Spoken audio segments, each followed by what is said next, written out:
Hello guys, in this video I am going to show you how to check out different seasons on the Crunchyroll application.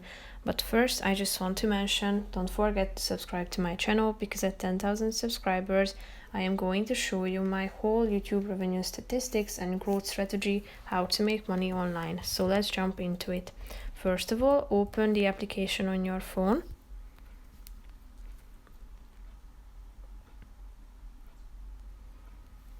Tap on the simulcasts option down below, which is the fourth option, and here you can see the current season. But if you tap on fall 2022, then you will be able to select from the previous seasons as well.